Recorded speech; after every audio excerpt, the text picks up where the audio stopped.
Bumisita dito sa Nueva Ecija Commander ng Area Police Command Southern Luzon APCSL nitong June 19, 2024 upang alamin ang kalagayan ng tropa sa lalawigan na dati niyang nakasama bilang dating Chief Intelligence noong 2002.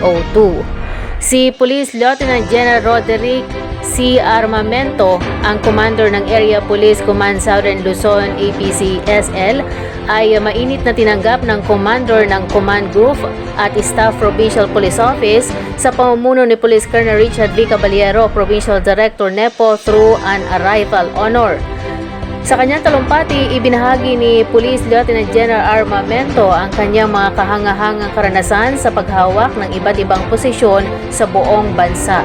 Masayang alalahanin niya ang kanyang panahon bilang Chief ng Intelligence Unit sa PPO na ito noong 2002. Nagpahayag siya ng malalim na katuparan at kasiyahan sa pagbabalik sa PPO na ito, na sumasalamin sa pagpapahalaga sa sarili at kasiyahang natamo niya sa pamagitan ng kanyang ranggo at posisyon sa PNP. Binigyan din ni Police Lieutenant General Armamento ang kahalagahan ng pasasalamat na nagpapahayag ng kanyang pasasalamat sa Panginoon para sa mga karanasan, pagkakaibigan at relasyon na buo sa kanyang 36 na taon ng unipermadong paglilingkod. Malugod niyang tinanggap ang bagong kabanata ng kanyang buhay at kinikilala niya na hindi ito magiging kumpleto kung hindi muling binibisita ang mga unit na kanyang pinaglingkuran kabilang ang Nueva Ecija.